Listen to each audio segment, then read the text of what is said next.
Halo, Assalamualaikum.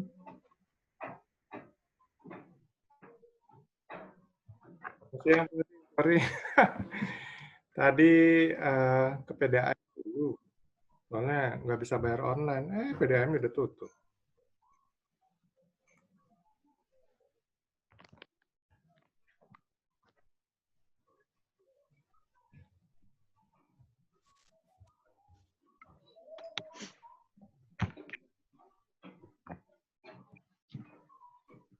Oke, gimana? Sudah siap Bu Yanti? Gimana apa kabar Bu? Selamat siang Pak Hadi, Selamat Assalamualaikum. siang. Waalaikumsalam Pak warahmatullahi Hadi, apa kabar? Sehat terus ya? Ya, alhamdulillah sehat. Iya, iya.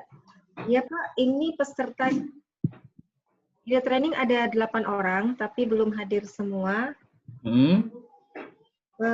Salah satu ada izin Pak, katanya urgent Pak Teguh. Bisa masuknya telat ya Pak ya? Iya, boleh. Nanti yang penting sudah koordinasi dengan penyelenggara. Iya. Baik Pak. Oke, gimana? Kita langsung atau gimana? Mungkin diperkenalkan dulu mungkin dari Bu Yanti.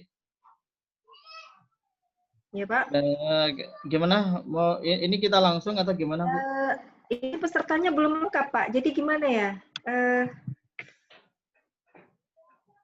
Pak Bramas, selamat siang Pak Bramas. Siang Bu. Ya, siang di-on-kan Pak. Kemudian Pak Budi, Pak Arno. Ini baru berapa? Baru 4 orang ya, Bu Yanti? Baru 3 Pak. 3. Ini Bu Elizabeth ini? Ibu Elizabeth itu start untuk training Pak. Oh ya, jadi baru 3 orang. Jadi gimana? Kita mulai jam sekarang atau gimana ini? Pak Mario? Dimulai aja Pak, kayaknya nanti kalau terakhir udah lengkap baru foto gitu. Iya, baik. Oke, jadi kita langsung aja ya. Ya, silakan Pak. Karena terus sebelum kita berlanjut, saya mau diinfo ini nanti kita sampai jam berapa, Bu Yanti? Pak Mario? 16.30 Pak. Sampai jam 6. Udah selesai jam 16 juga nggak apa-apa Pak. Lewat dari jam 16. Iya nah, Pak, saya akan materi. Oke. Ya. Oke, kalau gitu sebentar.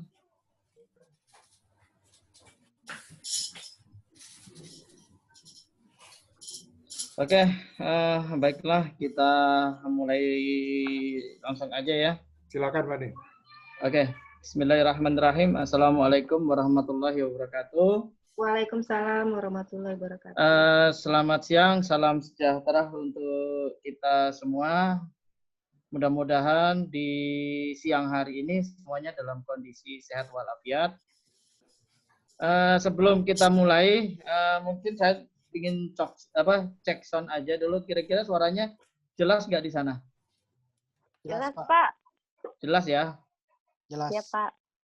Oke, sebelumnya saya perkenalkan diri dulu. Nama saya Hadi Ismanto.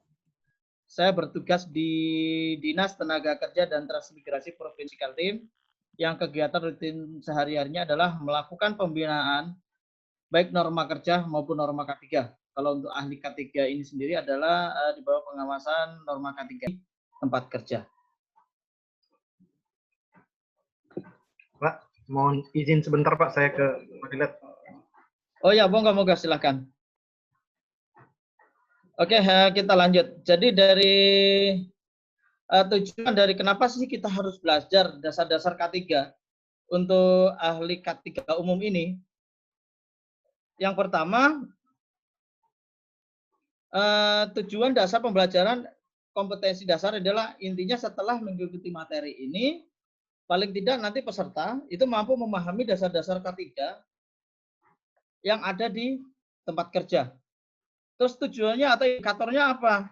Indikator keberhasilannya minimal dari ahli K3 tersebut, yang pertama paham tentang sejarah perkembangan K3. Jadi intinya K3 itu tidak ujuk-ujuk langsung hadir, ada oh ini aturan pemerintah, oh ini memang kemauan perusahaan, oh ini kebutuhan dagang, tidak. Jadi nanti paling tidak kita sebagai seorang ahli K3, oh ternyata ada sejarah awal mulanya perkembangan K3. Maka kenapa K3 hadir di perusahaan? baik diminta maupun tidak diminta itu harus ada. Terus yang kedua, sasaran indikator keberhasilannya yang kedua adalah paling tidak kita sebagai seorang ahli K3 itu paham atau ngerti tentang pengertian K3, termasuk paham tujuan dari K3 itu sendiri. Terus yang selanjutnya, kita juga paling tidak harus paham tentang dasar atau peraturan K3 itu sendiri. Terus selanjutnya, dari tujuan dasar K3 itu, minimal kita bisa mengenal faktor-faktor penyebab kecelakaan di tempat kerja. Termasuk nanti bagaimana cara upaya melakukan pencegahan kecelakaan kerja di tempat kerja. Bahkan kita juga nanti mungkin sedikit masalah manajemen operasional, pengawas itu bagaimana, terus manajemen resikonya gimana, itu nanti kita bahas sedikit-sedikit. Tapi tetap nanti selanjutnya ada pembahasan khusus. Terus selanjutnya, nah di tempat kerja pastinya ada yang namanya lambang K3. Paling tidak kita sebagai seorang ahli K3 harus paham. Kenapa sih di perusahaan itu ada bendera K3 atau lambang K3 itu sendiri. Jadi seorang ahli K3 itu harus tahu atau paham tentang dasar K3 atau lambang K3. Apa sih bentuk lambang K3 itu? Bentuk lambang berupa palang berwarna hijau dengan roda bergigi jumlah 11. Warna dasar warna putih. Nah ini, arti dan makna dari logo atau bendera K3 itu sendiri adalah pertama, ada tanda palang. Maksudnya adalah inti dari ini, itu adalah bebas dari kecelakaan dan penyakit akibat kerja. Terus roda gigi ini maksudnya apa nih? Maknanya adalah intinya kita, harapan kita, baik dari pemerintah, pekerja maupun pengusaha, itu dapat bekerja dengan kesegaran baik jasmani maupun rohani. Terus selanjutnya warna dasar putih itu apa ini? Kan bendera tidak ada dasar apa bendera yang warnanya pink. Yang jelas pastinya bendera K3 itu adalah warnanya putih, baru logonya logo K3. Makna dari itu sendiri adalah intinya adalah bersih dan suci. Intinya tidak ternoda dengan bercak-bercak, kecelakaan apa segala macam. Intinya bersih suci, aman dari kecelakaan maupun penyakit akibat kerja. Terus maknanya warna hijau itu apa? Nah, di sini dijelaskan selamat, sehat, dan sejahtera. Semuanya itu dijelaskan nanti ada diatur di Kemenaker. Nah, terus jumlah dari gigi yang ada di lambangnya itu adalah berjumlah 11. Itu melambangkan dari 11 bab Undang-Undang Nomor 1 tahun 1970. Nah, dasar semuanya ini adalah diatur di Kepmenaker Nomor 1135 tahun 1987. Nah, kita sebagai seorang ahli K3 paling tidak minimal kita paham, oh ternyata ini loh makna dari logo K3. Supaya nanti pada saat kita sebagai seorang ahli K3, pada saat ada yang ingin sharing atau diskusi apa segala macam, jadi kita enggak oh apa sih K3 enggak meraba-raba. Kita harus yakin. Dan kita sebagai seorang ahli K3 juga harus menyampaikan, harus yakin, dan dasar aturannya di mana? Tegas di Kepmenaker Nomor 1135 tahun 1990. Jadi itu sebagai seorang ahli K3 bisa menyampaikan. Terus selanjutnya, sesuai dengan yang kita sampaikan di awal tadi, kita sebagai seorang ahli K3, yang pertama harus paham tentang sejarah perkembangan K3 ini. Kita bahas sekilas aja, jadi tidak usah panjang lebar. Jadi gambarannya sejarah perkembangan K3 itu sendiri adalah sebelum Masehi. Itu adalah ada manusia bekerja. Biasanya dampaknya adalah akibatnya kalau tidak terluka cedera atau enggak selamat. Terus kalau sudah terluka atau cedera, itu biasanya dampaknya itu ada yang selamat, ada yang aman, atau ada yang fatal, atau mungkin berakibat ya lebih yang enggak kita inginkan. Jadi dijelaskan di sana di abad ke-17 sebelum Masehi itu Raja Hammurabi dan Kerajaan Babilonia dalam kitab undang-undangnya menyatakan tentang hukuman bagi ahli bangunan yang membangun rumah dan bangunannya mendatangkan malapetaka kepada pemilik bangunan atau keluarganya. Jadi intinya dulu seorang ahli K3 yang memiliki tanggung jawab masalah K3 ini. Itu zaman dulu. Siapa di sini? Ahli bangunan. Maksudnya intinya gambarannya adalah ya seorang yang ditunjuk memiliki kewenangan sebagai seorang ahli. Maka mereka memiliki tanggung jawab, itu perkembangannya dulu. Tapi gimana ya? Maka ditegaskan lagi pada saat setelah perkembangan K3 itu setelah Masehi, itu ada juga menceritakan di sana 8 tahun setelah Masehi, seorang ahli ensiklopedia bangsa Roma sama mensyaratkan agar para pekerja tambang diharuskan memakai tutup hidung. Yang sekarang mungkin sudah banyak kita kenal, wajib menggunakan masker. Kalau dulu biasanya di pekerjaan tambang apa segala macam itu karena kenapa dampaknya banyak tubuh segala macam. Oh ternyata dipelajari sejarahnya itu ternyata harus menggunakan APD apa dulu tidak mengenal APD tetapi yang dikenal adalah tutup hidung. Nggak tahu istilahnya itu masker apa nggak tahu.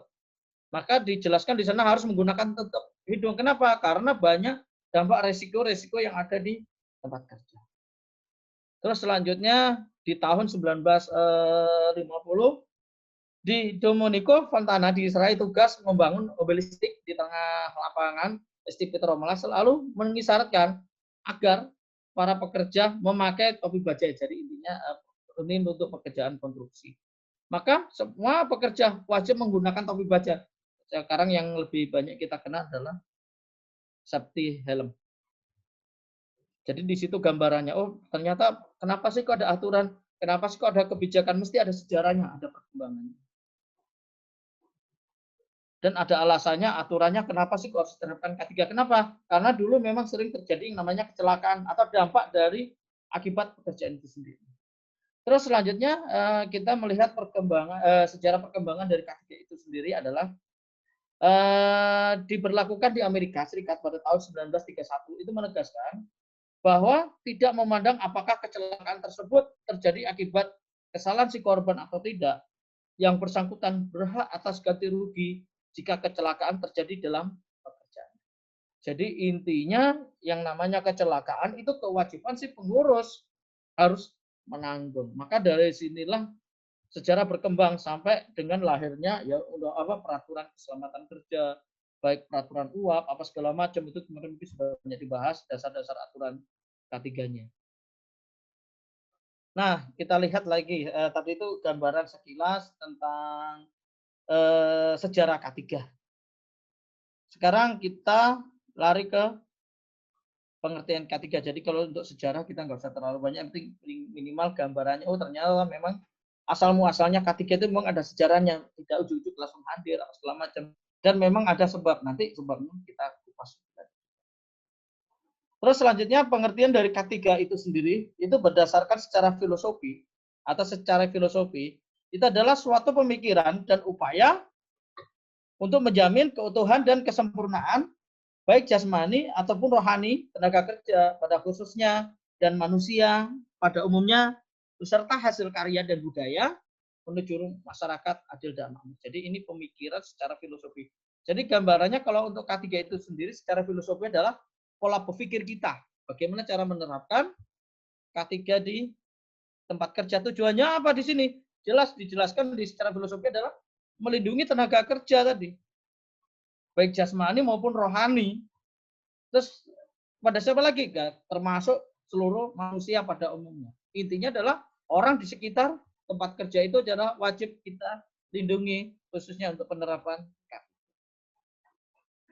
Terus selanjutnya kalau kita lihat dari segi keilmuan atau secara keilmuan, ilmu pengetahuan dan penerapan dalam usaha mencegah kemungkinan terjadinya kecelakaan dan penyakit akibat kerja. Jadi kalau intinya secara keilmuan itu adalah bagaimana cara melakukan pencegahan kemungkinan terjadi kecelakaan. Jadi intinya kalau kecelakaan kerja itu sebenarnya bukan takdir, tapi itu adalah kegagalan sistem. Biasanya kalau di tempat kerja, kecelakaan itu takdir Pak, sudah memang kodratnya. Tidak, sebenarnya bukan seperti itu.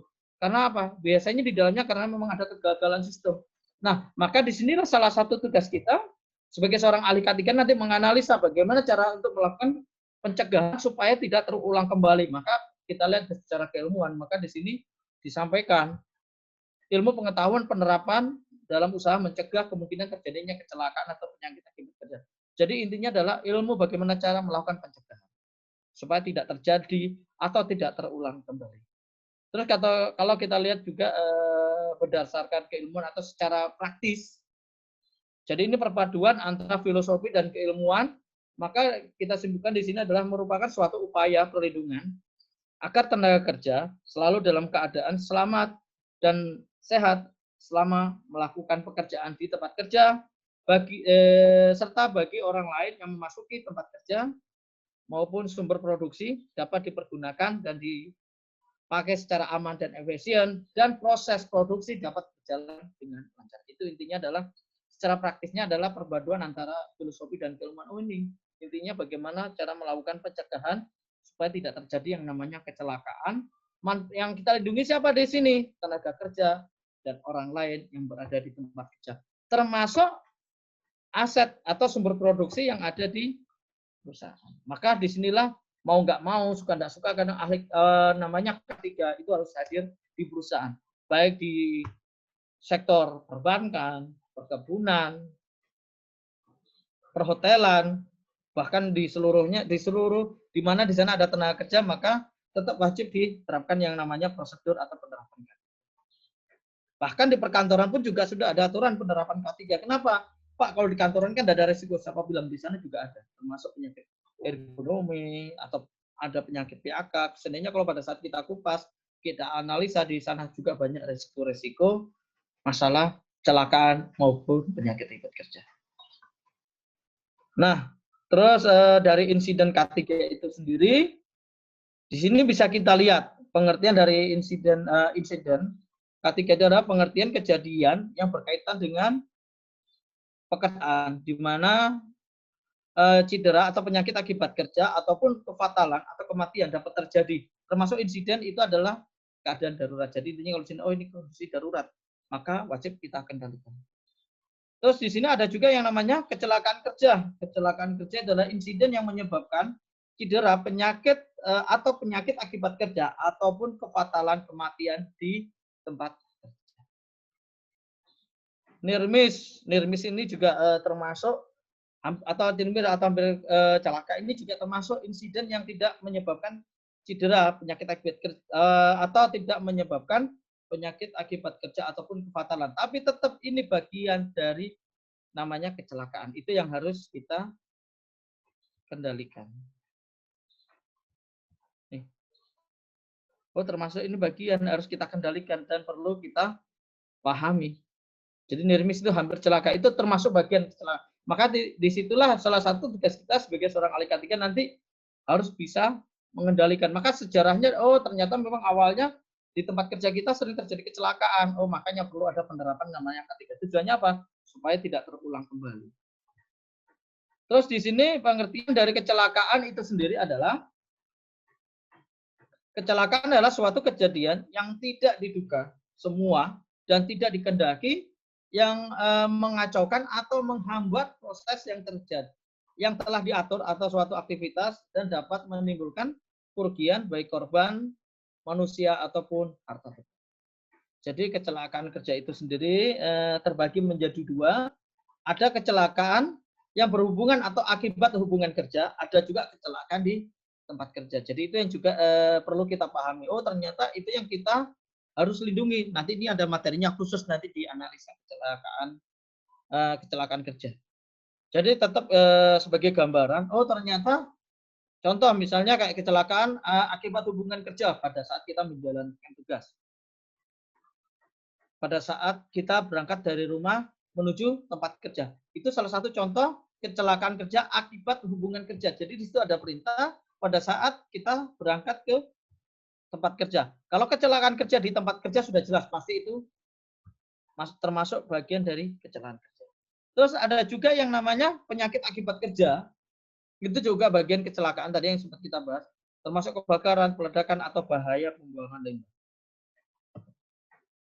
Nah, penyakit akibat kerja itu sendiri pengertiannya adalah gangguan kesehatan baik jasmani maupun rohani yang ditimbulkan atau diperparah karena aktivitas kerja atau kondisi yang berhubungan dengan pekerjaan. Contoh ya macam-macam ya, antrak, silikosis, asbestosis, low back point, ini istilah-istilah kesehatan itu masuk bagian dari penyakit akibat kerja. Faktor penyebabnya apa? Bisa dari faktor biologi, itu biasanya dari bakteri, jamur virus jamur, binatang, tanaman dan macam-macam. Termasuk yang ramai sekarang ini itu juga bisa termasuk kalau di kedokteran itu masuk bagian PAK. Pak, kalau di tempat kerja gimana? Nah, ini yang banyak kita bahas sekarang. Itu juga termasuk. Makanya sekarang harus supaya bisa kita kendalikan, disitulah salah satu tugas kita sebagai seorang ahli K3. Itu juga termasuk bagian dari penyakit akibat kerja, tapi tanpa kita detek. Itu juga termasuk penyebab secara biologi. Terus selanjutnya, ada lagi contoh penyebabnya itu biasanya karena kimia, faktor kimia. Di sana ada bahan beracun dan bahan berbahaya atau dari dampak dari radioaktif. Terus kalau misalnya penyebab secara fisik itu biasanya di perusahaan itu ada tekanan, ada suhu, ada kebisingan, ada cahaya, banyak lagi contoh macam-macam. Nah, termasuk kalau biomekanik itu biasanya karena faktor postur tubuh atau gerakan berulang atau pengangkutan manual atau prosedur atau SOP cara gerak. Nah, itu salah satu kalau berdasarkan penyebab biometrik itu kalau misalnya PAK tadi. Kalau secara psikologi gimana? Ini stres atau mungkin ada tekanan kerja berlebih. Maka di sini adalah salah satu tugas kita sebagai seorang ahli K3 untuk mengendalikannya juga. Dan kita harus memahami apakah tenaga kerja ini bisa kerja apa enggak, kenapa dia kok bekerjanya menurun apa segala macam. Di sini juga salah satu tugas kita sebagai seorang ahli K3 melakukan analisa juga. Terus tahapan atau langkah pencegahannya gimana kalau untuk PAK itu sendiri? Wajib dilakukan yang namanya pemeriksaan kesehatan berkala. Itu kemarin sudah dijelaskan di Undang-Undang 170 itu, nggak usah kita jelaskan lebih awal, kemarin sudah banyak dibahas. Terus ada juga yang namanya pemeriksaan kesehatan khusus. Contoh sekarang kondisi yang pandemi saat ini, oh ternyata di tempat kerja kita banyak yang kena, ya mohon maaf ini jangan sampai, tapi sebagian di tempat saudara kita, oh ternyata ada yang salah satu berdampak kena penyakit khusus tadi ini karena pandemi, maka itu dilakukan pemeriksaan secara khusus sesuai dengan penyakit yang diderita di tempat kerja. Terus termasuk pelayanan kesehatan itu juga termasuk salah satu pencegahan, bahkan penyediaan sarana dan prasarana. Itu juga salah satu tugas kita nanti pada saat penerapan K3 di tempat kerja. Oke, jadi dari pengertiannya dari kesehatan kerja tadi kan tempat kerja PAK. Nah, kalau sekarang kesehatan kerja itu apa? Jadi kesehatan kerja itu sendiri adalah pengertiannya penyelenggaraan dan pemeliharaan derajat yang setinggi-tingginya dari kesehatan fisik, mental, dan sosial dari tenaga kerja pada semua pekerjaan, pencegahan gangguan kesehatan pada tenaga kerja yang disebabkan oleh kondisi kerjanya, perlindungan tenaga kerja dari risiko akibat faktor-faktor yang mengganggu kesehatan, penempatan dan pemeliharaan tenaga kerja dalam suatu lingkungan kerja yang sesuai dengan kemampuan fisik dan psikologinya, dan sebagai kesimpulan merupakan penyesuaian pekerjaan kepada manusia dan manusia. Intinya adalah sebagai kesimpulan merupakan penyesuaian pekerjaan kepada manusia atau sebaliknya manusia kepada pekerjaan. Jadi ini adalah penerapan kesehatan kerja. Oke, supaya kita nggak terlalu tegang segala macam sudah saya sampaikan tadi. Ini masih berlanjut. Mungkin ada yang ingin sharing atau masih bingung apa yang saya sampaikan tadi. Monggo silakan, serta ada ingin bertanya atau ingin diskusi sebelum kita lanjut. Gimana, Pak? Lanjut, Pak Yadi? Lanjut, Pak. Oke, Pak juga lanjut. Oke, kita lanjut.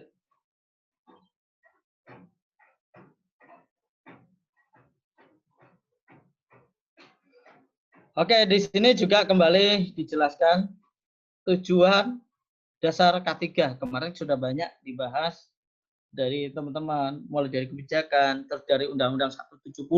Kemarin ini juga sudah dibahas. Ada yang masih ingat nggak tujuan dasar dari K3 itu sendiri apa? Ayo Pak, mungkin siapa tahu ingin ada yang menyampaikan. Ada masih ingat nggak? Tujuan dasar K3 itu apa? Atau mungkin ada berapa berdasarkan Undang-Undang 170? Kemarin kan sudah dibahas ini Pak ya. Ayo. Ada yang masih ingat nggak? Tujuan dasar K3. Pak Zulfikar, siapa tahu masih ingat kemarin mungkin ada disampaikan Pak Franky atau Pak Budi. Ini sorry Pak ya kalau salah ya. Oh, enggak apa-apa. Ini enggak ada yang salah di sini, benar semua Pak Budi. Lanjut Pak. Tujuan pokoknya itu mencegah terjadinya kecelakaan. Mencegah terjadinya kecelakaan. Terus penyakit akibat kerja, pencemaran dan lain-lain. Intinya untuk menihilkan kecelakaan kerja nih Pak. Untuk melindungi dari kecelakaan maupun penyakit akibat kerja gitu Pak Budi ya? Iya Pak. Oke, boleh. Bisa, benar itu. Ada yang ingin nambahkan lagi? Atau ada tambahan lagi Pak Budi? 1. Ada lagi enggak kira-kira? Ini berdasarkan Undang-Undang 170, kebetulan kemarin baru dibahas kan? Untuk melindungi kita dari jerat-jeratan hukum. Untuk melindungi kita dari Jerat-jeratan hukum saat kita menjalankan ini. Untuk menerapkan K3 gitu ya? Ya. Jadi untuk melindungi dari jeratan hukum pada saat kita menjalankan K3. K3, ya. Bisa melindungi kita. Benar. Karena kita sebagai seorang ahli K3, nanti pada saat menerapkan kita harus paham tentang dasar-dasar aturan K3. Karena itu adalah kewajiban kita. Karena kewenangan kita sebelum kita memutuskan, kita harus tahu dasar hukum. Benar. Nanti kita simpulkan lagi. Ada lagi tambahannya? Atau mungkin kemarin kan sempat dibahas ini 170 nih ya. Lanjut, ada lagi? Pak Zulfikar, mau nambah lagi? Bagi tenaga kerja ada juga sih Pak, tapi cuman dikit poinnya. Pertama itu meningkatkan kepedulian terhadap K3. Kepedulian terhadap K3. Terus meningkatkan kinerja agar berjalan dengan aman dan jaminan perlindungan K3. Meningkatkan kesadaran dan disiplin akan K3. Jadi meningkatkan tadi gimana Pak? Meningkatkan kesadaran pada tenaga kerja. Kepedulian meningkatkan ya Pak. Meningkatkan kepedulian kepada tenaga kerja ya. Iya Pak, mengenai aspek K3. Tentang aspek K3. Bisa. Ada lagi? Ini sasaran, cuma yang satu ini belum tercapai, makanya saya kejar terus Pak. Karena kenapa? K3 itu harus ada, makanya kita dari perusahaan kenapa sih kok disuruh ikut pelatihan? Nanti supaya kita bahas, oh ternyata di sini loh alasannya. Tujuan dasar K3 ini ternyata ada. Itu semuanya benar Pak yang disampaikan. Ada yang ingin ditambahkan lagi, nanti kita kupas lebih lanjut. Kan kita boleh Pak, saya tambahkan Pak. Oke, sip. Semangat ini. Mantap. Ayo Pak. Lanjut. Menurut apa ini Pak yang saya tapi belum tentu benar ini Pak. Wah, benar, pokoknya semua benar Pak di sini. Itu mencegah terjadinya kecelakaan dan keselamatan kerja itu Pak. Mencegah meminimalisir terjadinya kecelakaan. Oke, benar. Tadi sudah disebutkan tadi. Intinya adalah melindungi atau mencegah atau meminimalisir terjadinya kecelakaan kerja di tempat kerja. Benar. Ada lagi ditambahkan lagi. Benar tadi itu sudah disampaikan tadi yang pertama bahkan tadi itu. Mungkin saya tambahkan Mantap. Pak. Boleh. Ayo lanjut. Jadi lagi. Sesuai tangkapan yang kemarin saya terima Pak, Undang-Undang nomor 1 ini adalah undang-undang pengganti dari Velek tahun 1910 Pak, yang intinya bahwa undang-undang ini mengatur tentang keselamatan kerja yang mengikat baik dari pekerja, pengusahanya, dan apanya, sehingga ada kolaborasi yang mengikat antara pengusaha, keselamatan kerja karyawan, pengusahanya, dan diawasi oleh K3 selaku yang bekerja di pihak perusahaan dan dari pemerintah yaitu pengawas dalam hal ini. Jadi intinya adalah K3 penerapan berdasarkan aturan ketenagakerjaan. Jadi intinya sana Pak ya, Pak Zulfikar ya. Ya, ada yang mengikat Pak sehingga pengusaha Iya, makanya itu mengikat. Iya, Pak. Supaya perusahaan itu patuh. Ini Ya. ada dasar aturannya, gitu ya, Pak ya. Oke, jadi intinya tujuan dasar K3 adalah penerapan peraturan tentang K3. Jadi intinya di sana. Boleh, benar. Sekarang kita simpulkan. Jadi kenapa sih kok ada aturan? Kenapa sih kok di tempat kerja harus dilakukan penerapan perlindungan khususnya masalah kecelakaan kerja tadi, seperti dibahas tadi. Termasuk menjaga tenaga kerja. Ini kesimpulannya. Jadi tujuan dasar K3 itu sendiri kenapa? Ini yang pertama. Sesuai dengan pemikiran filosofi yang kita sampaikan tadi. Bahkan termasuk pemikiran secara praktisi tadi. Jadi sudah jelas di sana digambarkan adalah tujuan dasar dari K3 itu sendiri. Yang pertama, melindungi tenaga kerja dan orang lain yang berada di tempat kerja. Intinya di sini. Itu yang pertama. Melindungi dan menjamin keselamatan tenaga kerja dan orang lain berada di tempat kerja. Itu sebenarnya tujuan dasar dari K3 yang pertama. Yang itu sudah sempat disampaikan, makanya ada di situ ada aturan, di situ ada prosedur, ada penerapan, ada SOP. Maka di sini yang dilindungi siapa? Tenaga kerja. Dari mana? Tadi sempat disebutkan ada kecelakaan kerja, menumbuhkan kesadaran kepada tenaga kerja seperti yang dikupas atau dibahas tadi. Oh memang benar, makanya nggak ada yang salah tadi jawabannya, benar semua. Cuma di sini kita simpulkan. Yang pertama adalah melindungi dan menjamin keselamatan setiap tenaga kerja dan orang lain yang berada di tempat kerja. Orang lain ini gimana maksudnya? Termasuk tamu, customer, bahkan masyarakat di lingkungan tempat kerja. Maka di situ wajib kita lindungi. Makanya kalau di tempat kerja pasti ada yang namanya penerapan. Kalau misalnya penerapan di dalam tempat kerja itu yang melakukan pengawasan siapa? Yaitu nanti selain ahli K3 dari pemerintah, yaitu dari bidang pengawas ketenagakerjaan. Pak, tapi kalau yang di luar area tempat kerja atau di sekitar tempat kerja siapa? Pasti diawasi oleh yang namanya DLH atau Dinas Lingkungan Hidup. Benar nggak, Pak? Nah, di situ gambarannya.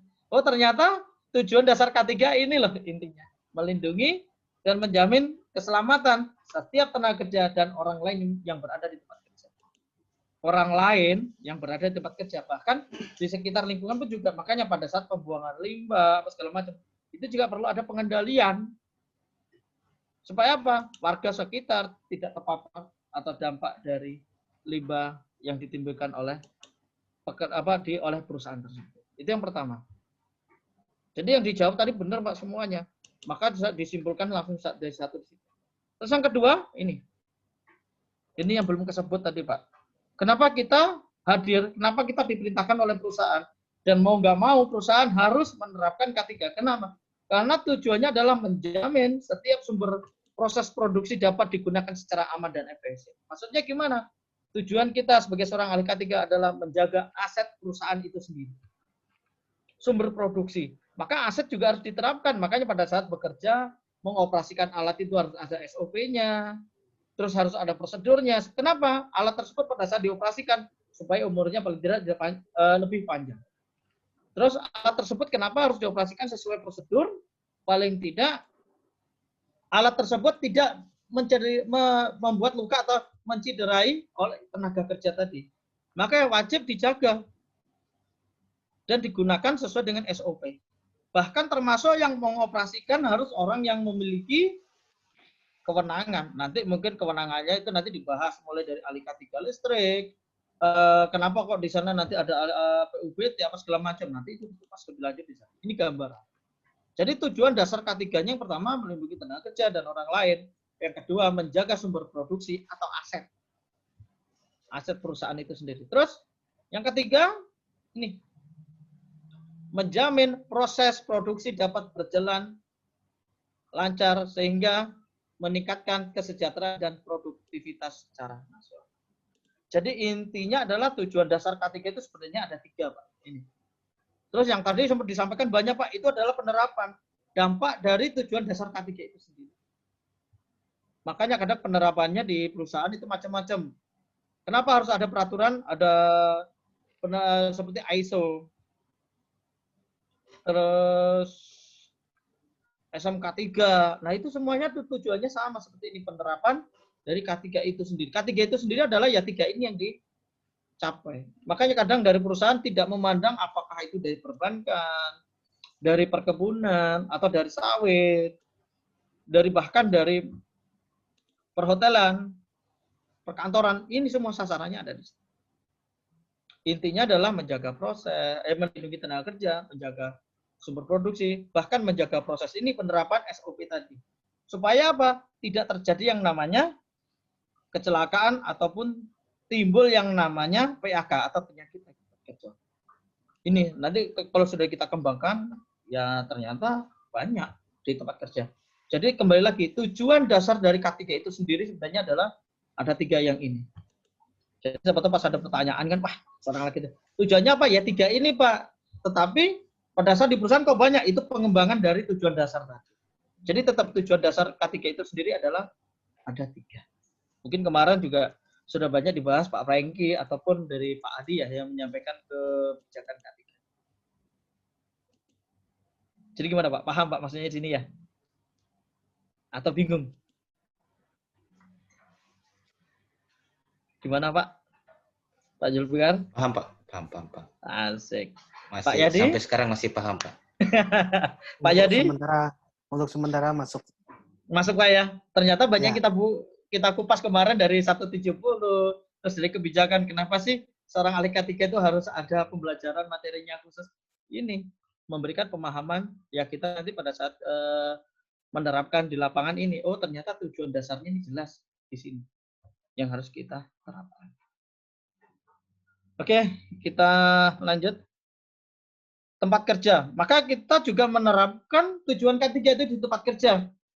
Maka kita sebagai seorang ahli K3 juga harus tahu, harus apa? Apa sih tempat kerja itu? Atau definisinya, atau syarat-syarat apabila tempat tersebut dikatakan sebagai tempat kerja itu harus ada syaratnya. Kira-kira ada yang tahu nggak?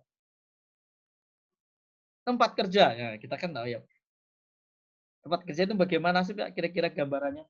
Supaya nanti kita bisa menerapkan K3 di tempat kerja. Tadi kan namanya kita harus, tempat kerja harus bisa mendefinisikan. Ya, kira-kira gimana Pak? Tempat kerja adalah, Mungkin saya tahu nggak? Iya. Tempat kerja itu, kalau kebetulan saya di HTI, kalau tempat kerja itu namanya biasanya wilayah konsesi garapan PT kami Pak. Jadi segala apapun yang ada di wilayah area konsesi kami, itulah tempat kerja kami Pak. Baik pengunjung di dalamnya, orang yang melintas, apakah itu adalah masih wilayah tanggung jawab kami. Jadi segala area konsesi yang ada di wilayah kami Pak. Tempat kerja adalah area atau di mana tanggung jawab kita untuk melakukan kegiatan gitu Pak ya? Iya Pak. Yang kita awasi. Iya. Nah, di sana bisa dikategorikan sebagai tempat kerja apabila memenuhi syarat-syarat. Kira-kira syaratnya apa Pak? Harus ada apa kira-kira gambarannya nih? Kan semua bisa aja kita di rumah, oh itu tempat kerja juga. Nah, paling tidak kita harus paham di sini. Paling nggak kira-kira gambarannya syarat-syaratnya. Itu sudah dijelaskan kemarin di Undang-Undang 170 kalau Bapak masih ingat. Mungkin Bapak materinya ada kali, mungkin sambil buka kalau memang pas lagi pegang. Kan ada di Undang-Undang 170 itu tempat kerja adalah. Jadi kesimpulannya simpel aja kita Pak berpikir. Jadi tempat kerja paling nggak gambarannya pada saat kita akan menentukan potensi apakah ini termasuk bagian tempat kerja apa bukan. Pertama harus ada apa ini Pak? Pekerjanya. Pekerjanya harus ada tenaga kerja. Maka tempat tersebut baru bisa masuk kategori tapi belum masuk kategori tempat kerja, Pak. Apabila di sana ada tenaga kerja, maka salah satunya harus ada harus ada orangnya. Kalau nggak ada orangnya, bukan tempat kerja. Maka definisinya nanti dijelaskan di Undang-Undang 170, di mana di sana ada tenaga kerja. Oh, ada tempat itu termasuk bagian dari tempat kerja. Terus yang kedua ada usaha atau kegiatan. Maka ini belum termasuk kategori. Misalnya kalau ada tenaga kerja, ada usaha, pasti ada Resiko. Apa ini, Pak? Potensi resiko, Pak. Potensi atau resiko. Benar. Jadi intinya tempat kerja itu definisinya atau syarat-syaratnya itu harus ada 3. Yang pertama, harus ada tenaga kerja, baru ada usaha atau kegiatan, baru di sana pasti ada potensi. Maka tempat tersebut bisa dikatakan sebagai tempat kerja. Tapi kalau di sana ada usaha, Pak, tapi tidak ada manusianya, belum bisa dikatakan tempat kerja. Baru ruangan kerja, Pak. Karena apa? Di sana belum ada resiko kalau ada ruangan tetapi belum ada kegiatan. Jadi intinya di mana di sana ada tenaga kerja, terus ada kegiatan, ada usaha, pasti ini ada resiko. Maka disitulah bisa masuk definisi sebagai tempat kerja. Termasuk di mana aja. Bisa di darat, dalam tanah, udara, dan laut. Selama di sana ada tenaga kerja, ada kegiatan, pasti ada potensi. Maka tempat tersebut termasuk bagian dari kategori tempat kerja. Bahkan sekarang kondisi saat ini di rumah pun bisa termasuk tempat kerja. Seperti kayak kita ini. Kenapa? Biar di rumah ada manusianya. Ada usaha. Usahanya apa? Ya ini kegiatan belajar mengajar. Terus ada potensi bahaya atau resiko apa? Mungkin Bapak-bapak sudah merasakan sendiri. Ada yang capek, duduk, apa segala macam. Ada yang haus, ada yang kepanasan. Itu potensi salah satu gambarannya. Kalau kita pada saat melakukan identifikasi, itu gambarannya. Oh, tempat kerja. Maka tempat kerja tersebut wajib diterapkan yang namanya K3 tadi. Disitulah salah satu tugas kita sebagai seorang ahli K3. Oh, ini definisi dari tempat kerja itu sendiri. Maka aturannya di mana? Nanti dijelaskan di Undang-Undang 170 di pengertian. Nanti silakan Bapak buka di sana. Oke, sip Pak ya. Ya termasuk yang Bapak sampaikan benar tadi. Arahnya kita awasi benar karena di mana tadi Bapak sudah sebutkan yang dilalui orang. Terus di situ ada kegiatan, pasti di situ ada potensi yang sempat Yulfikar tadi sampaikan. Oh benar sudah, itu bagian dari tempat kerja. Jadi definisinya adalah di mana di sana ada tenaga kerjanya, terus baru ada kegiatan atau ada usaha, baru ada potensi. Maka di daerah tersebut termasuk bagian dari tempat kerja. Nah, perlu kita ketahui di Indonesia itu ada 8 bidang K3 yang perlu kita awasi. Yang pertama di bidang penanggulangan kebakaran. Ini nanti makanya materinya itu kalau nggak salah 12 hari ke depan ini yang kita bahas semuanya nanti. Terus yang kedua tentang pesawat uap dan bejana tekan. Oh ini termasuk bagian dari K3. Termasuk kesehatan kerja. Makanya tadi sempat kita bahas. Oh kesehatan kerja itu gimana ya tadi. Itu yang bisa menimbulkan penyakit akibat kerja apa segala macam. Makanya wajib diterapkan. Bahkan kebersihan atau higien atau lingkungan kerja ini termasuk dari bidang K3 itu sendiri. Terus ada juga K3 mekanik. Itu terdiri dari pesawat angkut dan pesawat tenaga produksi. Itu nanti materinya juga ada dibahas khusus sesuai dengan jadwal. Mungkin Bapak-bapak sudah dapat jadwalnya. Terus masuk di sini ada juga K3 konstruksi atau konstruksi bangunan. Ada. Terus K3 listrik itu biasanya yang dibahas mulai dari lift, terus instalasi listrik, penyalur petir. Terus ada juga tentang kelembagaan dan SMK 3. Itu nanti akan dibahas kurang lebih 12 hari ke depan. Maka di sini gambarnya kita kupas. Oh ternyata nanti dikupas masing-masing ini. Mulai dari penanggulangan kebakaran, pesawat uap, kesehatan kerja, lingkungan kerja, K3 mekanik, K3 konstruksi, K3 listrik, kelembagaan ini nanti dibahas di masing-masing sesi. Terus selanjutnya ini dasar hukumnya yang sudah kita kupas kemarin, sempat sejarahnya disampaikan oleh Pak Franky ya Pak ya. Asal muasalnya 170. Nah ini gambaran peraturan penerapan K3. Jadi pertama itu dasar hukumnya. Penerapan K3 itu adalah diatur di Undang-Undang tahun 1945. Itu dijelaskan di pasal 27 ayat 2. Nggak usah saya jelaskan lagi, kemarin sudah sempat dibahas oleh Pak Franky kalau salah ya Pak ya. Mudah-mudahan masih ingat Pak kira-kira kemarin. Halo, gimana Pak? Masih ingat nggak materinya ini Pak? Ini kan kemarin sempat dikupas oleh Pak Franky. Maka dari dasar peraturan ini, dari Undang-Undang 1945 turunlah ke Undang-Undang Nomor 14 Tahun 1969. Ini yang dulu yang mengatur tentang Undang-Undang Perburuhan kalau Bapak pernah dengar. Nah, dari undang-undang perburuan itu turunlah yang sekarang sudah dirubah menjadi undang-undang 13 tahun 2003 yang mengatur masalah ketenagakerjaan. Nah, dari undang-undang ketenagakerjaan itu sendiri turunlah ke undang-undang yang mengatur masalah khusus yang mengatur masalah keselamatan kerja.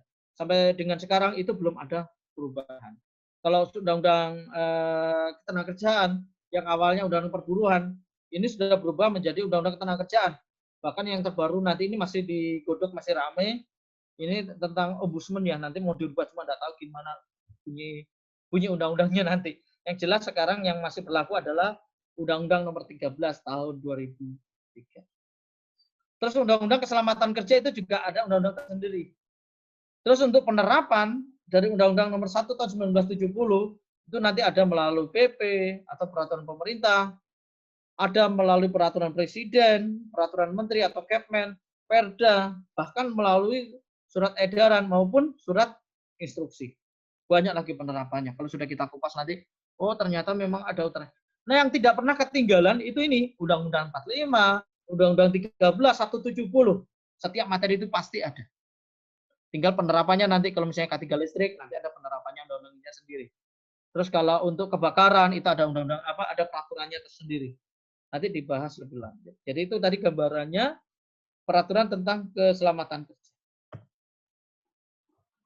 Nah, ini gambaran faktor-faktor penyebab kecelakaan kerja. Nah, kita tadi dari sejarah sudah kita kupas. Terus pengertian, tujuan. Wah, poinnya langsung Pak ya. Terus termasuk peraturan, penerapan. Oh, ternyata memang dasar aturannya tadi sudah kita kupas. Nah, sekarang kita masuk ke faktor penyebab. Kenapa sih di perusahaan itu sering terjadi yang namanya kecelakaan? Sesuatu yang nggak kita inginkan. Nah, jadi penyebab faktor-faktor penyebab kecelakaan kerja di tempat kerja itu biasanya yang pertama, karena biasanya di perusahaan itu kebijakan atau keputusan manajemen itu ya ada, tetapi mungkin biasanya lemah atau mungkin tidak dipahami.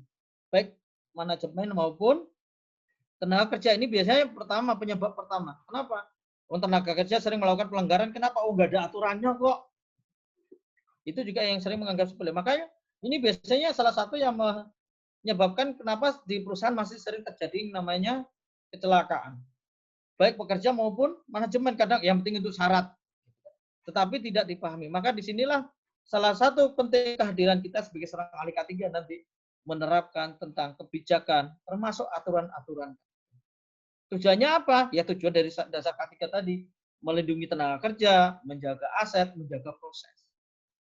Yaitu menerapkan tentang aturan. Terus yang kedua apa? Biasanya penyebab yang kecelakaan kerja, itu penyebab dasarnya pertama dari faktor manusianya itu sendiri. Atau faktor pribadi. Kenapa? Karena kurang kesadaran dari masing-masing tenaga kerja. Makanya perlu kesadaran. Makanya tadi sempat dijelaskan Pak, tujuan dasar K3 tadi sempat salah satunya adalah menanamkan kesadaran, kedisiplinan, kepatuhan, tadi sempat dibahas, tadi kan disampaikan ini.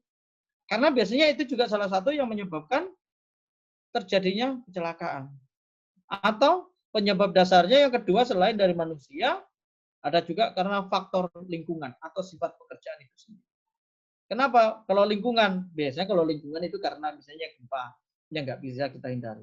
Kalau faktor pekerjaan, biasanya pekerjaan yang tidak sesuai dengan kewenangan atau tidak sesuai dengan orang yang bekerja tadi. Mungkin karena ketidakpahaman si tenaga kerja tadi. Dipaksa. Bisa, tidak bisa, harus bisa. Biasanya kan gitu, karena sifat pekerjaan. Terus selanjutnya ada juga yang termasuk dari sebab yang merupakan gejala atau simptom itu biasanya dari unsafe action ataupun unsafe kondisi. Unsafe action adalah dari sikap atau perbuatan yang tidak aman dari tenaga kerja yang biasanya mungkin di tempat kerja banyak bercanda, apa segala macam. Ternyata di situ juga bisa mengakibatkan fatal. Terus kalau unsafe kondisi ya karena kondisi, mungkin bukan dia, tapi mungkin kondisi atau dari peralatan atau dari lingkungan di tempat kerja tersebut. Itu juga bisa mengakibatkan yang namanya kecelakaan kerja. Nah, selanjutnya ini ada gambaran dari teori berdasarkan piramida. Biasanya kalau kita analisa di setiap terjadi kecelakaan atau kecelakaan fatal atau kematian itu bisa kita analisa. Biasanya di dalam ini ada penyebab, di dalamnya itu biasanya ada penyebab atau terdapat kecelakaan ringan sebelumnya. Tidak mungkin kalau ada terjadi kecelakaan langsung tiba-tiba fatal. Pasti biasanya di sana ada sering terjadi kecelakaan, mungkin yang dianggap sepele, apa segala macam itu biasanya. Satu biasanya bandingannya biasanya di antara satu ini, biasanya 10 itu tadi gambarannya. Pasti ada terjadi yang namanya kecelakaan atau perbuatan yang tidak aman tadi. Nah, dari kecelakaan ringan atau perbuatan yang tidak aman, pasti di dalamnya itu ada yang namanya insiden yang menimbulkan kerusakan, baik alat maupun bahan itu tadi sendiri. Ini tidak apa-apa, Pak. Pertama dianggap sepele. Ini. Nah, terus gambarannya biasanya itu lebih banyak lagi kejadian-kejadiannya. Nah, dari insiden ini biasanya di dalamnya lagi kita telusuri, biasanya lebih banyak lagi yang terdapat near miss atau hampir celaka. Nah, ini gambarannya. Maka kalau seandainya kalau fatal ini bisa dikendalikan apabila kita mengendalikan yang nilai dari near miss tadi, maka biasanya kefatalan ini bisa tercegah. Ini kalau misalnya awalnya dari near miss, kita biarkan aja. Karena sering terjadi, terlena, baik tenaga kerja maupun manajemen. Terus dampaknya menimbulkan, ya ini tadi, ada kerusakan alat, apa segala macam. Tidak apa-apa, masih jauh dari nyawa biasanya kan. Terus selanjutnya lagi, tidak apa-apa lah, biar aja. Ternyata masih terjadi kecelakaan ringan. Tidak apa-apa kok, Pak, masih tangan tersayat sedikit, itu dijahit sembuh. Pak, itu terbentus, kepala bocor sedikit aja, Pak, itu ditambal sembuh. Itu tadi yang dianggap. Maka kalau itu kita biarkan, tidak menutup kemungkinan bisa terjadi yang namanya kecelakaan fatal atau berakibat kematian tadi. Maka disitulah salah satu tugas kita juga sama. Sebagai seorang ahli K3, wajib melakukan pengendalian. Ini kalau teori berdasarkan piramida. Kalau misalnya kalau teori berdasarkan efek domino gimana? Ini tadi yang sempat kita kupas tadi kan.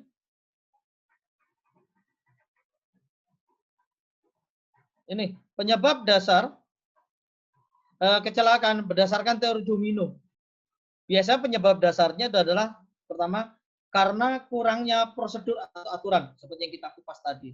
Ini berdasarkan ILO tadi ini analisanya. Terus selanjutnya penyebab dasarnya yang kedua karena kurangnya sarana. Kurangnya sarana di tempat kerja. Terus yang ketiga adalah kurangnya kesadaran. Kesadaran siapa? Bisa dari manajemen, bisa juga dari tenaga kerja. Terus yang keempat adalah kurang kepatuhan, ya ini tidak mau ngerti dan tidak mau tahu kadang. Di sini adalah awal mula penyebab terjadinya kecelakaan, penyebab dasarnya. Terus yang penyebab ini bisa penyebab dari penyebab dasar ini lari ke penyebab bisa ada yang berdampak secara langsung maupun tidak langsung. Kalau ada penyebab yang secara nggak langsung itu biasanya karena faktor pekerjaan atau faktor pribadi. Ini penyebab yang secara tidak langsung ini yang bersinggungan. Kalau penyebab yang langsung itu adalah tindakan yang tidak aman atau kondisi yang tidak aman. Terus selanjutnya, maka dari penyebab ini kalau sudah ketemu, maka akibatnya adalah terjadi yang namanya kecelakaan. Dampaknya apa? Ada kontak bahaya atau kegagalan fungsi. Maka dari kecelakaan ini akibatnya atau dampaknya atau kerugiannya ini bisa manusianya, bisa alatnya, bisa material atau bahan, bahkan bisa lingkungan. Maka ini dampak kerugiannya. Manusianya apa? Ya bisa cedera, keracunan, cacat, kematian, atau timbul PHK juga.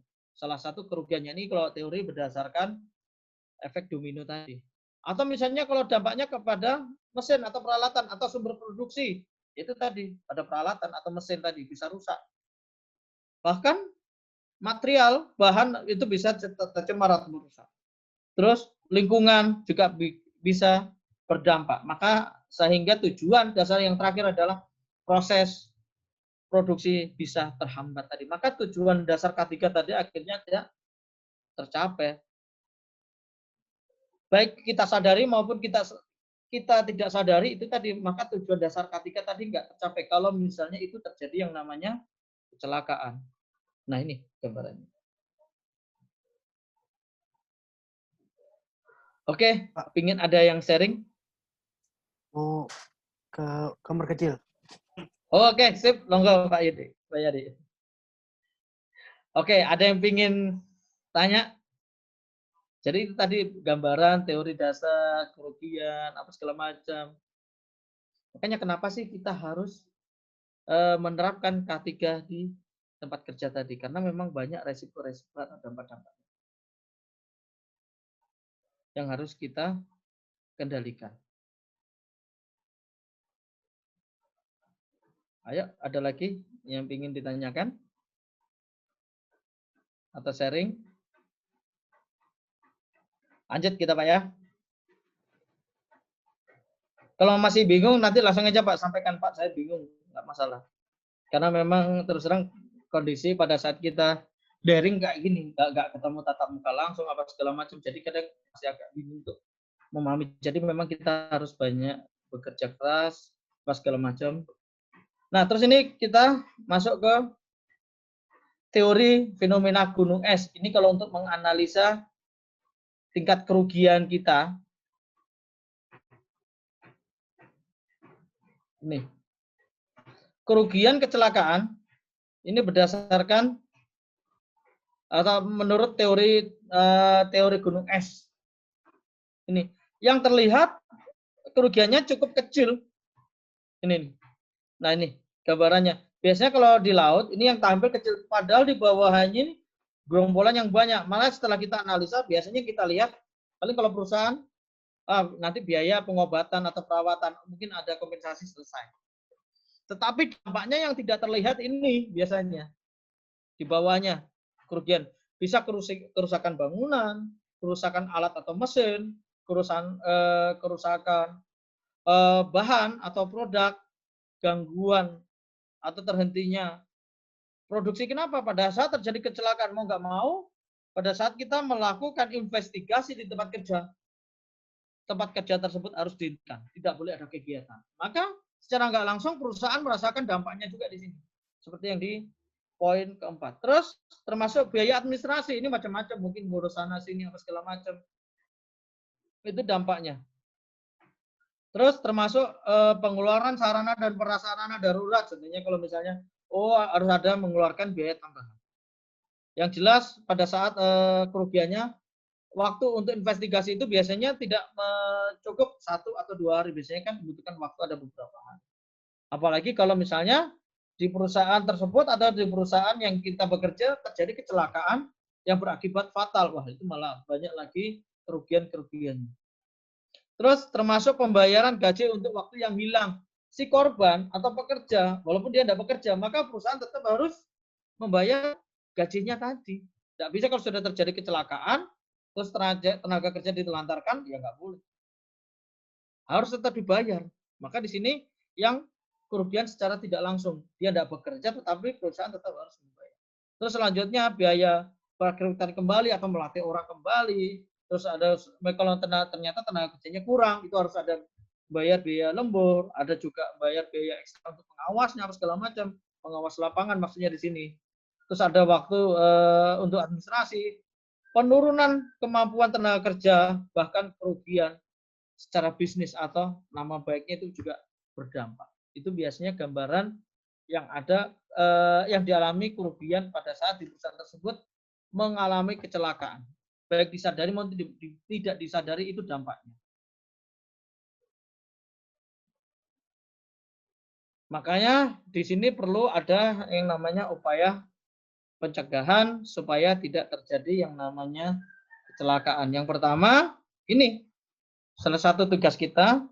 Tadi kita gambar penyebab kecelakaan. Nah, sekarang setelah kita kupas dari penyebab-penyebabnya, gambarannya, maka perlu ada yang namanya upaya pencegahan kecelakaan kerja. Bagaimana?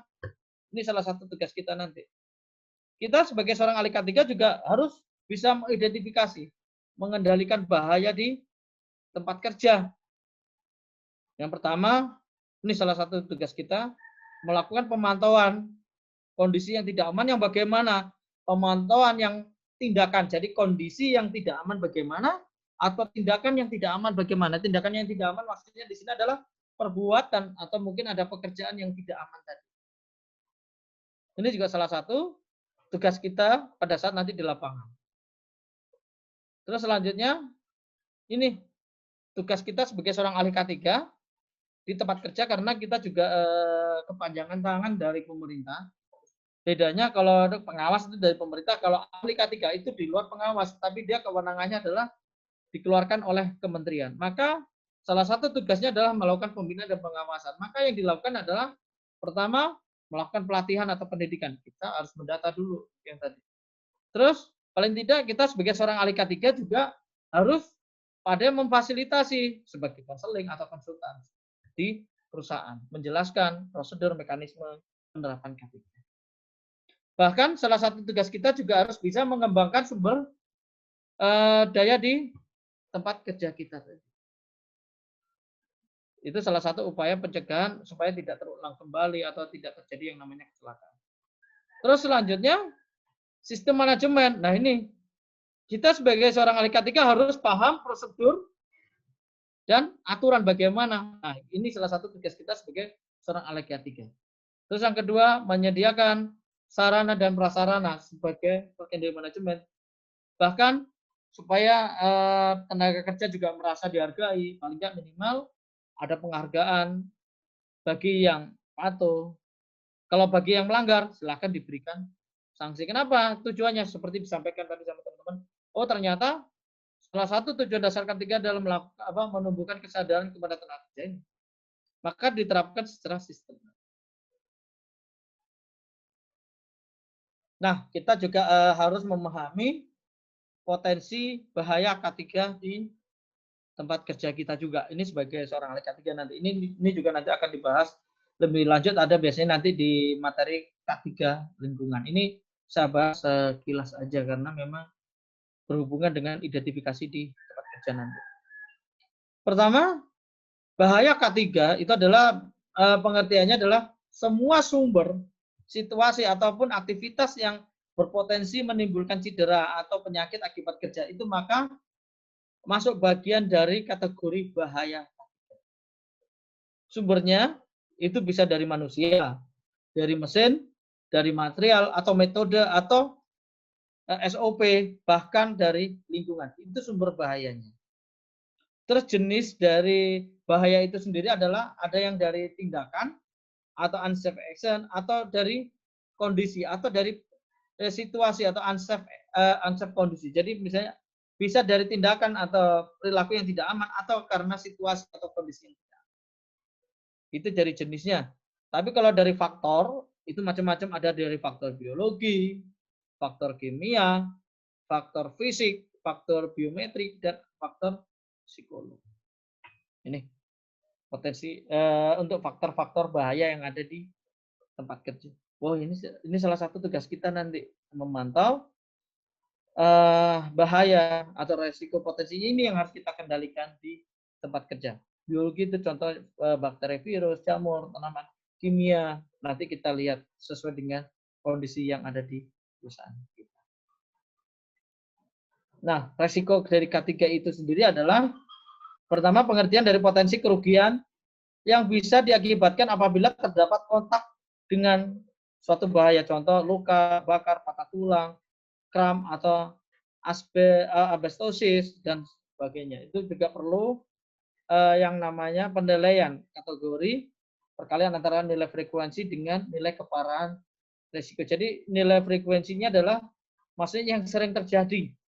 Terus tingkat keparahannya. Ini salah satu diagramnya. Misalnya kalau frekuensinya sangat sering, terus keparahannya ringan, itu biasanya resikonya resiko sedang. Nanti kita bisa menganalisa, oh ternyata di tempat kita ini Pak sangat sering dan sangat masih resikonya masih ringan. Itu sudah masuk tingkat potensi resiko tinggi. Ini diagramnya. Oh ternyata di tempat kita Pak jarang Pak, terus tapi resikonya keparahannya sangat berat.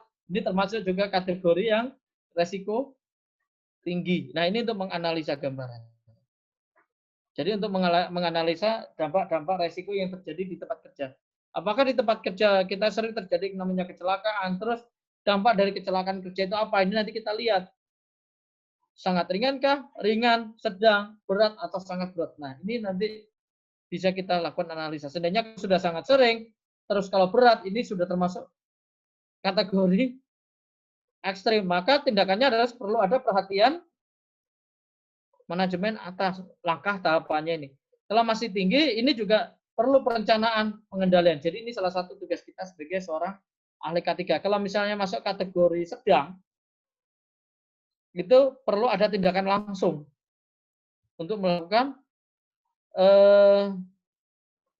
pencegahan. Kalau misalnya rendah, ini perlu ada aturan atau prosedur atau rambu atau apa-apa atau tanda. Jadi ini salah satu dampak yang harus kita kendalikan. Dan ini untuk menganalisa resiko terjadi kecelakaan atau tingkat keparahan. Ini yang bisa kita lakukan analisa. Apakah di tempat kerja kita termasuk bagian dari resiko sedang, tinggi, ekstrim, atau mungkin rendah. Ini nanti monggo silakan bisa dianalisa sendiri. Kita yang bisa tahu, kita yang paham di tempat kerja. Monggo nanti silakan dianalisa. Ini adalah salah satu rumus untuk melihat gambarannya masuk kategori bagian mana nanti di perusahaan kita. Nah, untuk pengendalian risiko itu sendiri, pengendalian risiko K3 itu adalah berdasarkan teori hierarki dan pengendalian risiko.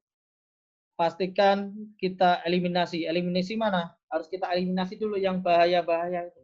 Kita analisa dulu. Terus langkah selanjutnya, substitusi.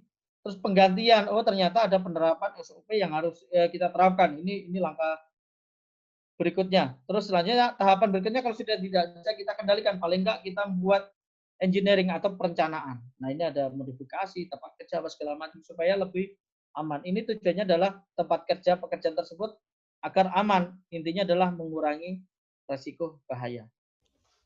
Izin terus Pak. Lanjut. Oke, siap. Saya potong ke WC dulu Pak. Oh ya, siap. Lanjut Pak. Juga. Oke, lanjut. Jadi selanjutnya langkah berikutnya ini cara pengendalian. Nah, baru langkah berikutnya ternyata dari ini tidak bisa kendalikan. Paling tidak kita harus bisa mengendalikan secara administrasi. Kenapa? Kita harus buat prosedur, aturan, ada pelatihan, ada durasi, ada kita buat SOP, bahkan membuat rambu, poster, label, dan sebagainya. Itu adalah tujuannya untuk tenaga kerja supaya aman dan mengurangi paparan baik PHK maupun kecelakaan kerja. Nah, langkah terakhir kalau memang sudah tidak bisa dikendalikan, maka harus paling tidak kita mengendalikan harus menyediakan yang namanya APD pada tenaga kerja. Intinya kalau untuk APD itu adalah langkah yang terakhir. Kalau memang sudah tidak bisa tahapan secara eliminasi atau kita hilangkan, maka paling tidak minimal substitusi atau penggantian atau prosedur atau penerapan atau punya penggantian alat tadi. Mungkin kita pasang peredam apa segala macam. Nah, di sini tahapannya. Kalau memang masih tidak bisa, kita buat engineering atau perencanaan modifikasi alat tersebut. Ternyata memang nggak bisa Pak dirubah, paling tidak prosedur atau SOP. Ini termasuk di sini prosedur atau jam kerja apa segala macam diatur. Kalau memang itu masih tidak bisa dikendalikan, intinya harus ada APD. Jadi ini tahapan langkah akhir untuk pengendalian resiko keselamatan dan kesehatan di tempat kerja. Nah, jadi pencegahan berdasarkan ILO ini pertama pastikan kita harus menerapkan yang namanya peraturan perundang-undangan. Yang kedua, kita buat standarisasi. Yang ketiga, wajib kita lakukan inspeksi. Yang keempat, wajib kita lakukan yang namanya riset, baik secara teknis, medis, statistik, dan psikolog. Pendidikan, ini juga tahapan yang berikutnya, dan pelatihan pada saat kita lakukan identifikasi. Nah, persuasi. Persuasi ini adalah pendekatan kepada tenaga kerja maupun pada manajemen untuk memberikan pemahaman. Ini salah satu tugas kita sebagai seorang leader.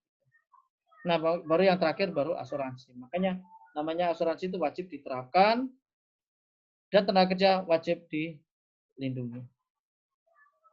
Jadi itu tadi gambarannya pencegahan. Jadi kesimpulan dari berdasarkan itu tadi, gambarannya, ini mau di luar materi, tetapi kita sebagai seorang ahli K3, mau nggak mau, suka nggak suka, kita harus belajar 5, Pak. Memang di materinya ini nggak ada, atau di materi-materi yang mungkin nggak ada. Tetapi ini penerapan nanti pada saat kita di tempat kerja. Mau nggak mau, suka nggak suka, kita harus belajar 5. Baik itu mau dari orang teknik, dari hukum, dari semua kejuruan, kita harus belajar 5 kalau sudah menjadi seorang ahli K3 umum. Yang pertama, mau nggak mau, suka nggak suka, kita harus belajar hukum. Benar nggak Mbak kira-kira Pak? Karena apa penerapan tadi? Mau nggak mau harus ada dasar hukumnya. Mau nggak mau Pak, kita nggak mandang mau itu orang teknik, mau orang ekonomi, kita kalau sudah masuk di ahli K3 umum, itu harus belajar hukum. Yang kedua, seorang ahli K3 mau tidak mau, suka tidak suka harus belajar ekonomi, Pak. Nggak peduli itu orang teknik, orang hukum.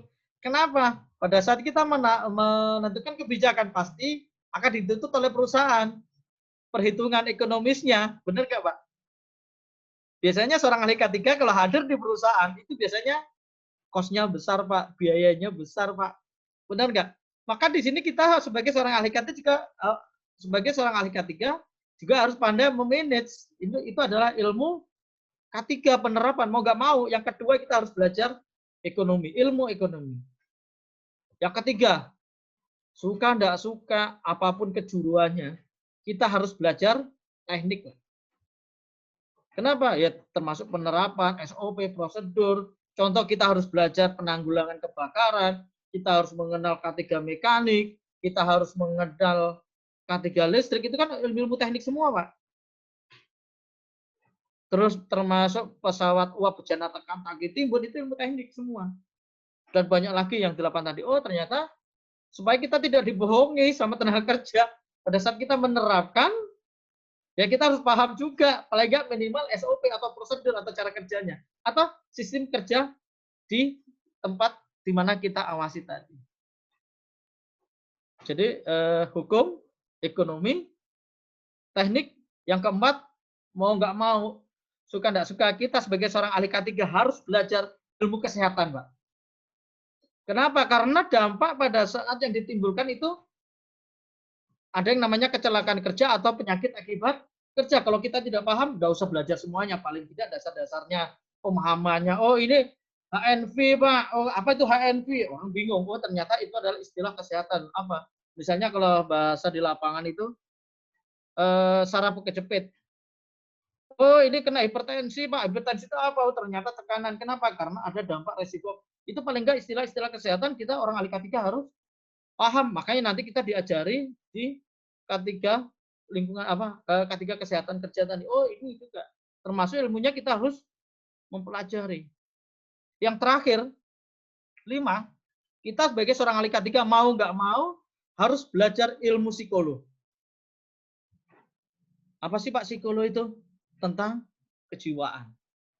Nah kita harus belajar. Kenapa? Pada saat kita menerapkan K3 di tempat kerja, kita harus bisa memahami karakter, berbagai macam karakter tenaga kerja di tempat kerja.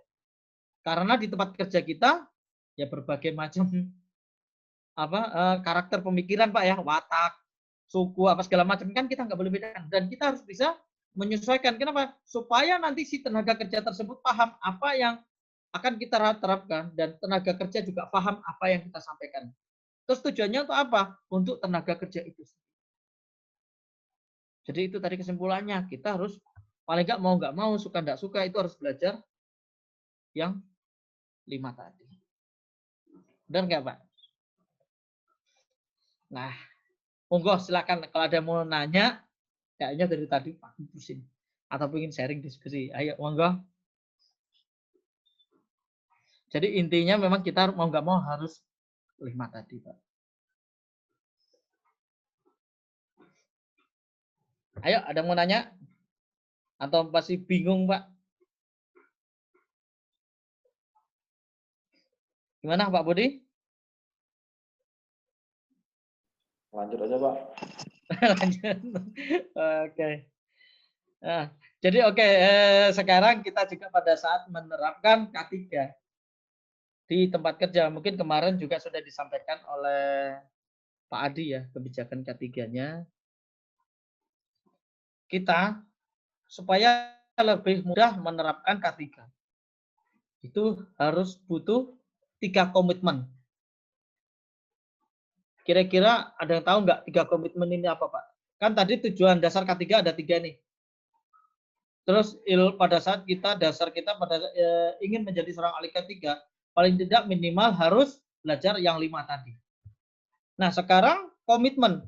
Pada saat kita menerapkan K3 di tempat kerja, supaya bisa berjalan dengan aman dan lancar, sesuai dengan harapan, kita harus butuh 3 komitmen. Kira-kira ada yang tahu nggak 3 komitmen ini apa aja nih, Pak? Ada yang tahu nggak kira-kira? Ayo, Pak. Nggak usah ragu-ragu. Siapa tahu yang di tempat kerja kan sudah ada. Ayo, Pak. Yang pertama itu bekerja keras. Oh, komitmennya harus bekerja keras. Bisa. Ya. 1. Terus? Ada lagi nggak? Harus butuh ada 3 komitmen ini. Supaya kita bisa menerapkan K3. Harus butuh kerja keras. Bisa. Ada lagi, kemarin pun kebajakan sudah sampaikan ini kayaknya. Siapa tahu lupa ini. Untuk mengingatkan kembali ini. Ayo, ada lagi, Pak. Kan ini kita penerapan K3 di tempat kerja.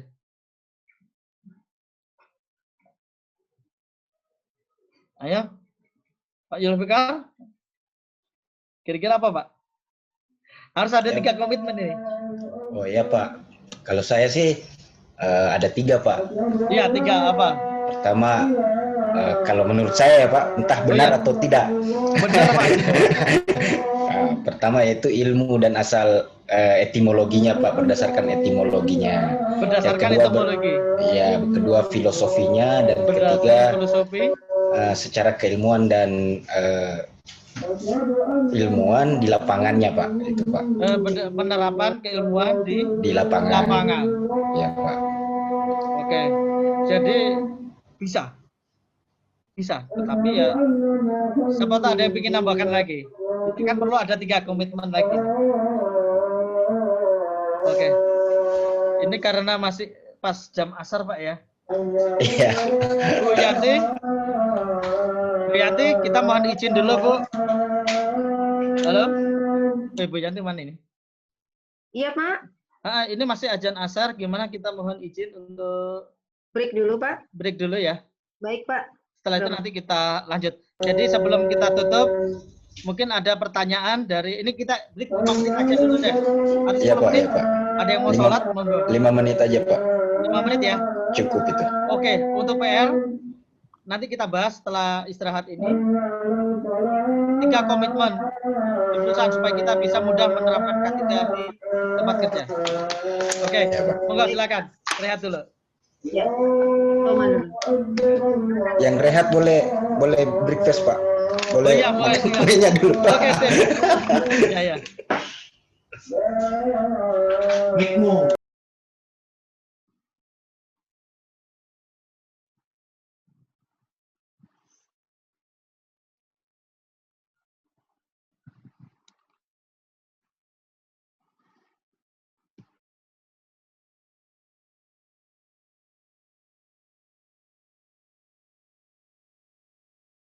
Karena pengaturan tempat kerja yang lebih efisien. Yang kedua, meningkatkan kenyamanan karena tempat kerja selalu bersih dan luas. Terus selanjutnya, manfaatnya adalah mengurangi bahaya di tempat kerja karena kualitas tempat kerja yang bagus atau baik. Yang keempat adalah menambah penghematan karena menghilangkan pemborosan di tempat kerja. Ini termasuk ada hubungannya juga dengan ilmu ekonomi tadi ini, manfaat dari perusahaan itu tadi. Terus 5R itu apa sih? Nah ini. Langkah dari penerapan 5R itu pertama adalah ringkas. Yang kedua rapi. Resik. Rawat. Rajin. Yang pertama ringkas adalah pastinya, ya ini nanti mungkin yang sudah pernah dapat materinya ini tinggal mengembangkan aja. Ternyata ini ada hubungannya dengan K3. Benar. Karena ini masih dasar-dasar K3-nya. Pertama, Ringkas, memilih barang yang diperlukan, yang tidak aman. Ini penerapan pada saat di tempat kerja tadi. Makanya ini bisa berlaku di workshop maupun di kantor atau tempat kerja yang lainnya. Terus ringkas, memilih barang yang sudah rusak, diamankan. Kalau yang masih dapat digunakan disisihkan, termasuk barang yang harus dibuang, mana yang tidak itu harus dipilih. Maka itu diterapkan di perusahaan. Terus selanjutnya memilah barang yang sering digunakan sama yang jarang digunakan itu juga tetap itu langkah-langkahnya. Terus selanjutnya rapi, yaitu menata, mengurutkan peralatan. Nah, nanti dibaca lanjut aja materinya. Terus yang terakhir yang ketiga adalah resik. Paling tidak maintenance, membersihkan tempat kerja apa segala macam supaya nyaman. Intinya apa? Pertama, pada saat kerja supaya nyaman, terhindar dari kecelakaan, mungkin cecer oli apa segala macam. Itu yang pertama. Terus yang kedua, supaya tidak terpapar yang namanya PAK atau penyakit akibat kerja tadi. Terus selanjutnya rawat. Wajib dilakukan maintenance atau mempertahankan yang 3 kondisi tadi. Makanya biasanya di perusahaan pada saat selesai bekerja minimal harus dibersihkan dulu tempat kerja, jangan sampai berantakan apa segala macam. Tujuannya apa? Besok pada saat bekerja kembali sudah tidak jenuh, pikiran tidak sumpah, sudah bersih, tempat nyaman apa segala macam. Maka yang merasakan itu sendiri adalah tenaga kerjanya. Terus yang terakhir adalah rajin, mendisiplinkan, membiasakan yang keempat tadi. Insya Allah itu adalah tahapan-tahapan yang menerapkan penerapan 5R tadi. Ada yang ingin ditanyakan? Lanjut? Lanjut Pak ya. Oke, ini makna dari rambu atau mungkin gambaran dari tempat kerja.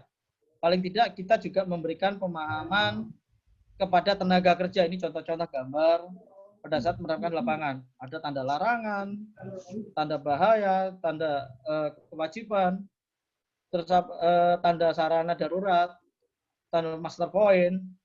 Ini juga harus ada. Terus paling enggak fasilitas umum juga harus ada tanda. Ini juga untuk mempermudah tenaga kerja tadi. Ini sesuai dengan amanah di Undang-Undang 170 kalau nggak salah diatur di pasal 14.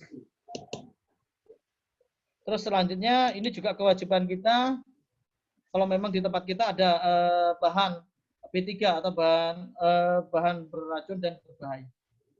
Ini juga wajib kita kendalikan dan kita kenali mana potensinya risiko tinggi, maka nanti wajib kita berikan tanda. Ini label, kalau ini untuk label transportasi itu bahan beracun.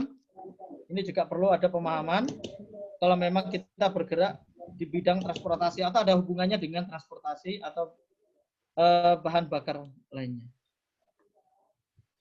Terus selanjutnya, ini biasanya kalau di tempat kerja, ini adalah ada label atau warna untuk perpipaan, misalnya jalur nih, paling enggak kita harus berikan tanda. Oh ini misalnya untuk gas bertekanan, paling tidak ada label atau warnanya harus kita bedakan. Oh ternyata kalau di coklat itu ada bahan yang mudah terbakar, paling enggak harus kita bedakan juga. Terus ada air yang dapat diminum, apa segala macam. Terus termasuk bahan beracun atau korosif itu ya kita harus diberikan tanda juga seperti ini.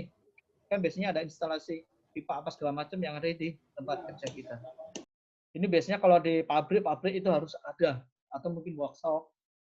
Terus selanjutnya untuk media pemadam kebakaran itu juga memang ada. Makanya kadang ada saluran instalasi pemadam itu biasanya warna merah, memang itu adalah petunjuk. Oh ini untuk mengenali. Kalau merah ini adalah untuk media pemadam kebakaran. Dan ada juga yang label warna kuning itu adalah bahan bakar yang mudah menyala. Selanjutnya ada juga tanda dan makna papan informasi tempat kerja. Ini paling tidak juga harus kita buat. Paling tidak untuk tenaga kerja juga memahami. Terus selanjutnya tanda makna warna label ini biasanya di tempat kerja. Mana sih yang termasuk batas area kerja, batas area kerja atau batas jalur. Ini kan biasanya ada jalur sendiri. Ini paling tidak ya disesuaikan dengan tempat kerja kita. Kalau memang ada, paling tidak kewajiban kita mensosialisasikan kepada tenaga kerja. Terus termasuk produk jadi atau sarana umum, terus bahan baku atau sarana P3K, ini juga harus ada. Pak, P3K bukan warnanya merah, tapi kalau di aturannya adalah warna hijau labelnya. Nah, kita juga sebagai orang ahli K3 nanti harus paham, oh ini ternyata untuk sarana P3K. Terus untuk barang yang menunggu atau diproses lebih lanjut, ini juga harus ada labelnya.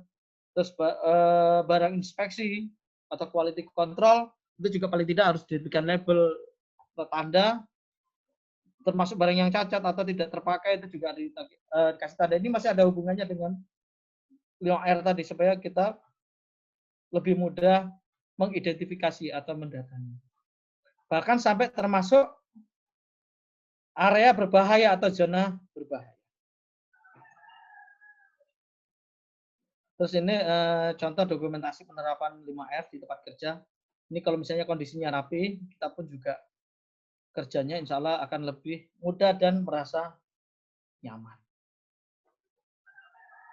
Nah, ini kalau misalnya ada pengerjaan yang jarang digunakan, apa segala macam, paling nggak harus ada loto atau logout atau take-out-nya. Pengertiannya adalah suatu prosedur untuk menjamin mesin atau alat yang berbahaya secara tepat telah dimatikan dan tidak akan menyala kembali selama pekerjaan berbahaya ataupun pekerjaan perbaikan dan perawatan berlangsung sampai dengan pekerjaan tersebut. Nah, ini biasanya untuk tanda pada saat ada kita lagi melakukan maintenance atau perawatan atau perbaikan. Nah, prosedurnya secara umum itu paling tidak mengidentifikasi sumber energinya dulu, mengisolasi dan mematikan sumber energinya supaya tidak resikonya pada saat teknisi yang memperbaiki supaya aman, terus mengunci dan memberikan tanda bahaya pada sumber energi dan memastikan keefektifan isolasi sumber energi. Nah, ini gambarannya kalau misalnya di sana ada pekerjaan yang berbahaya atau memiliki risiko tinggi. Paling tidak gambarannya kalau kita istilahnya perusahaan harus membuat permit ya.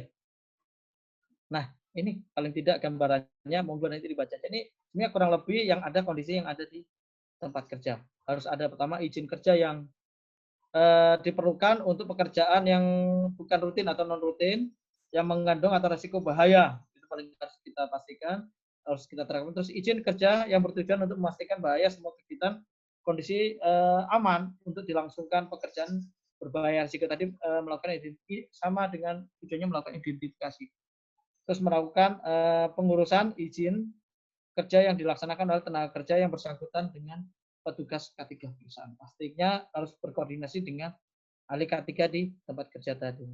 Kalau pekerjaannya ini biasanya ada pengerjaan panas, ada juga yang pekerjaan di ketinggian, listrik, galian, penggunaan alat berat atau perbaikan tangki, perbaikan perpipaan, ruang terbatas dan banyak lagi. Ini salah satu gambarannya. Terus kalau ini adalah salah satu gambaran contoh APD. Saya yakin teman-teman di sini, Bapak-bapak, sudah banyak yang paham tentang peralatan APD. APD itu apa sih? APD adalah kelengkapan yang wajib digunakan saat bekerja sesuai dengan bahaya dan risiko kerja untuk menjaga keselamatan tenaga kerja untuk sendiri maupun orang lain di tempat kerja. Jadi intinya APD ini adalah ya untuk si tenaga kerja itu sendiri sesuai dengan kebutuhan dan kondisi yang diperlukan di perusahaan. Oke, tanggap darurat ini juga salah satu tugas kita sebagai seorang ahli K3 juga paling nggak harus ada tanggap daruratnya. Pengertian dari tanggap darurat itu sendiri. Yang pertama adalah keadaan sulit yang tidak diduga dan memerlukan penanggulangan segera supaya tidak terjadi kecelakaan. Jadi harus ada tanggap darurat. Nah, ini untuk pemahamannya ruang lingkupnya, paling tidak kebakaran yang ini nanti dibaca lebih lanjut. Mulai yang pertama mulai dari kebakaran, terus peledakan, kebocoran, keracunan, bahkan bencana alam itu bagaimana tanggap daruratnya itu juga harus dibentuk, termasuk ancaman bom, bagaimana prosedurnya, demonstrasi atau unjuk rasa dan huru-hara dan banyak lagi. Terus untuk pelaksanaan tanggap darurat itu sendiri adalah secara umum pastinya harus matikan atau menghentikan seluruh kegiatan. Nah, itu prosedurnya sudah jelas. Terus segera menuju ke titik evakuasi dengan mengikuti jalur evakuasi. Ini juga nanti salah satu tugas kita di tempat kerja nanti sebagai seorang K3. Nah, ini yang ketiga adalah selamatkan aset yang memungkinkan untuk diselamatkan. Jadi intinya dokumen-dokumen yang terpenting dulu setelah kita mengamankan tenaga kerja. Kalau memang kita tidak bisa mengamankan aset, ya sudah. Yang penting intinya tenaga kerja dulu. Terus selanjutnya adalah tetap tenang dan cepat bertindak. Jadi intinya ya nggak boleh lambat dan nggak boleh panik juga. Intinya kalau pada saat tanggap darurat ini berlangsung, terus informasi kepada petugas ini juga perlu. Terus selanjutnya adalah tetap di area aman hingga ada instruksi lebih lanjut dari petugas yang berwenang. Ini juga salah satu tugas kita sebagai seorang ahli K3 nanti untuk menerapkan tanggap darurat di tempat kerja.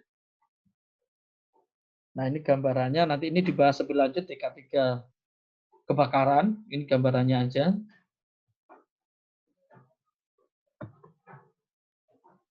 Ini prosedurnya. Nanti nggak usah baca, karena banyak nanti kasihan materi di K3 kebakaran, nanti paling ada gambar-gambarnya aja.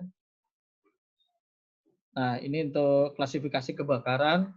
Untuk dokumen gambar-gambarannya, oh ternyata memang ada. Kalau misalnya kelas kebakaran,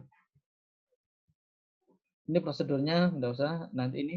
Nah, ini masih dasar-dasar hukumnya adalah klasifikasi kebakaran.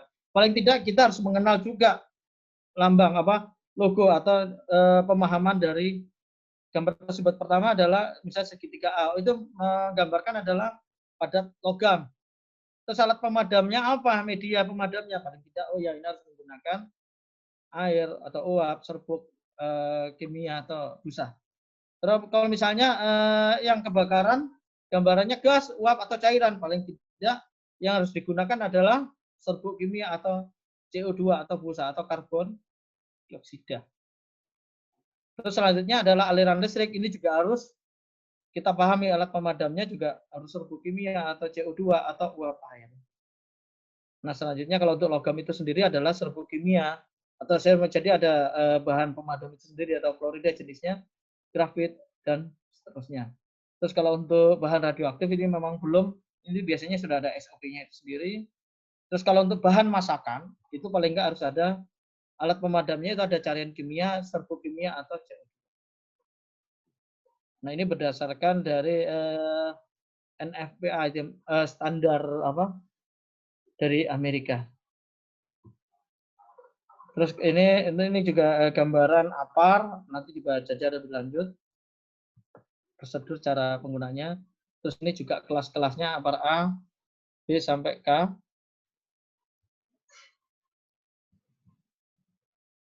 Idran. Nah, kita langsung ke intinya dari kesimpulan dari materi ini. Jadi intinya dari kewajiban kita sebagai pengusaha atau pengurus. Jadi kita sebagai seorang ahli K3, kita bagian dari pengurus. Maka kewajiban kita dijelaskan di Undang-Undang 170 di pasal 14. Itu pertama tadi menuliskan dan memasang semua syarat-syarat K3 yang diwajibkan pada tempat yang mudah dilihat dan terbaca menurut petunjuk pegawai pengawas atau ahli K3. Jadi ini ahli K3 siapa? Ya kita. Maksudnya yang lulus nanti kalau sudah diberikan kewenangan, maka kita sudah memiliki kewenangan. Makanya pengurus siapa? Pengusaha. Pada saat menempelkan, dia harus ada syarat dari baik dari pengawas atau ahli K3. Monggo silahkan. Intinya memasang syarat-syarat K3. Maka syarat-syarat K3 gimana? Yang tadi gambaran sudah kita kupas di awal. Terus selanjutnya dijelaskan di ayat keduanya, memasang semua gambar keselamatan kerja yang diwajibkan dan semua bahan pembinaan lainnya pada tempat-tempat yang mudah dilihat dan terbaca menurut petunjuk pegawai pengawas atau ahli K3 di tempat kerja. Ini kewenangan kita. Jadi kita pengawas dan ahli K3. Kalau kita lihat dari Undang-Undang 170 itu saudara satu pasal. Kenapa? Setiap per pasal itu pasti bunyinya pengawas dan atau ahli K3. Makanya kewenangannya kita sama. Hanya saja bedanya seorang ahli K3 itu di luar departemen, tetapi kalau pengawas itu di dalam departemen. Tugasnya sama.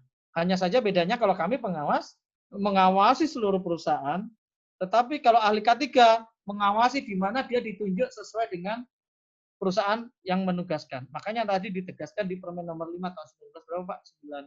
96 Pak ya, Fikar ya. Nah, di sana ada kewenangannya. Terus selanjutnya ini juga kewajiban dari pengusaha menyediakan APD yang diwajibkan pada tenaga kerja yang dipimpinnya maupun orang lain yang memasuki tempat kerja disertai petunjuk-petunjuk yang diperlukan menurut pegawai pengawas atau ahli K3 di tempat kerja yang dipimpin. Ini sudah salah satu gambaran, oh ini kewajiban dari pengurus. Nah, kalau untuk kewajiban tenaga kerja, ini juga perlu ada pemahaman. Makanya kenapa di sana ada komitmen tadi, baik dari tenaga kerja maupun dari pengusaha. Dan di sini juga perlu ada pemahaman. Terus selanjutnya kewajiban dari tenaga kerja. Pertama, dijelaskan di pasal 12 itu adalah memberikan keterangan yang benar apabila diminta oleh pegawai pengawas atau ahli K3 maksudnya di tempat kerja.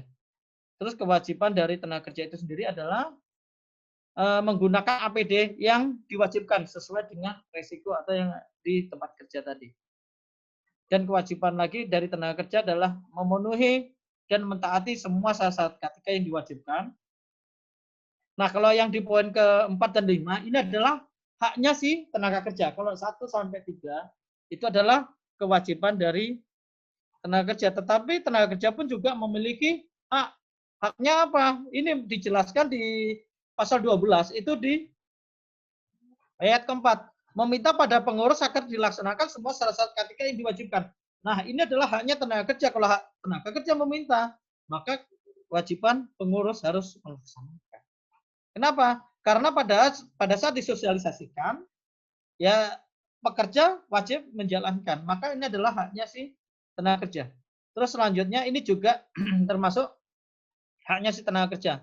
Apabila tenaga kerja merasa keberatan dengan resiko pertama dengan sarana yang disediakan, itu juga haknya tenaga kerja. Monggo, kita tidak boleh menentang. Nanti kita berikan masukan alasannya apa pada saat menyediakan. Karena memang di sini dijelaskan yang terakhir adalah dalam hal khusus ditentukan oleh pegawai pengawas dan batas yang dapat ditanggungjawabkan. Jadi intinya nanti monggo pekerja boleh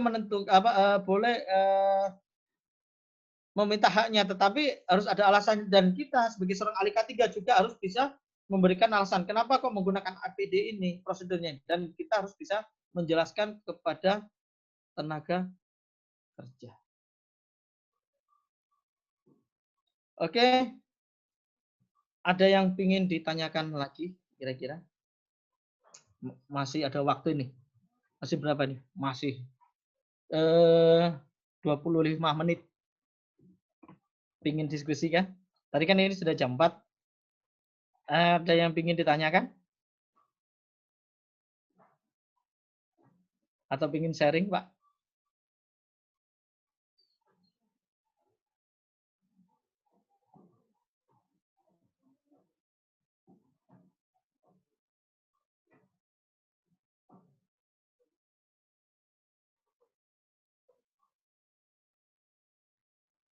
Ayo.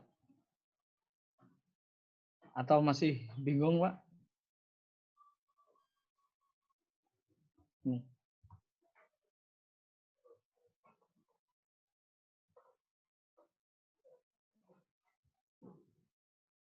Nah, selanjutnya kita masuk tadi dari kewajiban tenaga kerja. Maka di sini ada juga syarat-syarat K3.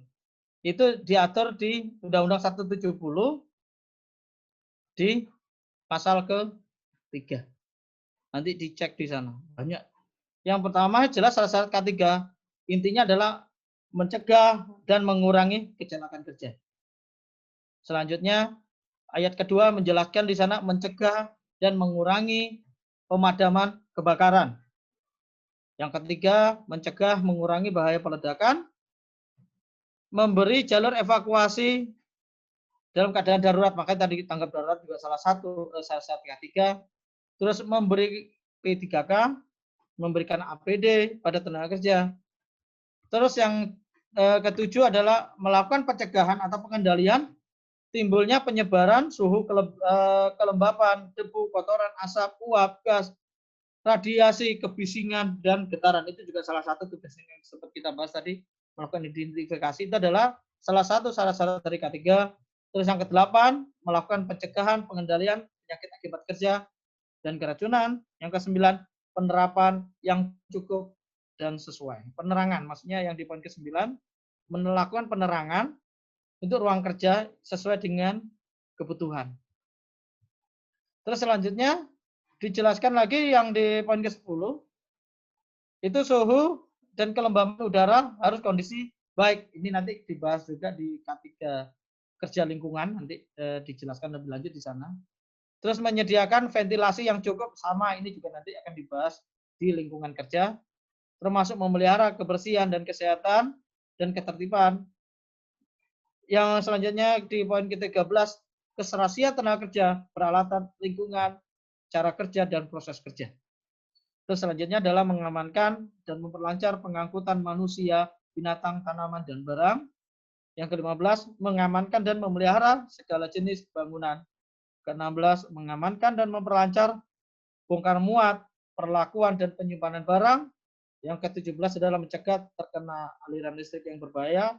Yang 18 adalah menyesuaikan dan menyempurnakan keselamatan pekerjaan yang memiliki resiko yang bertambah tinggi. Jadi intinya mengendalikan sesuai dengan perkembangan ilmu teknologi. Monggo.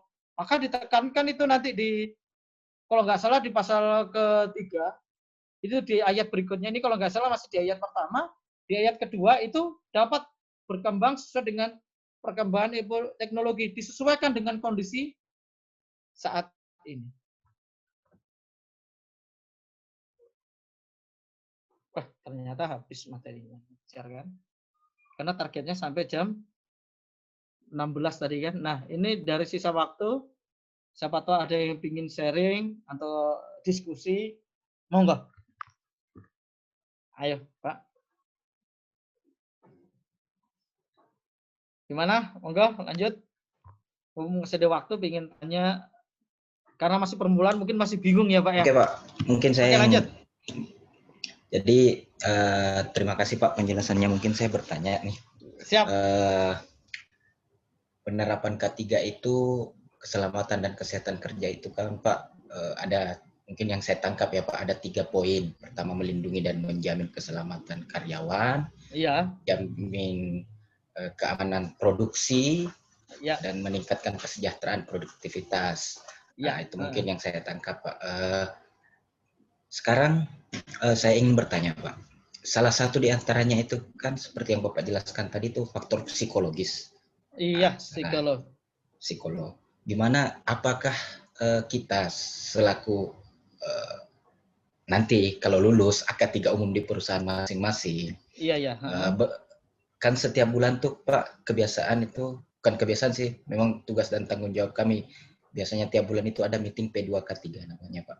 Di situ ada dilaporkan temuan, hasil temuan, dan NCR yang akan kita lakukan.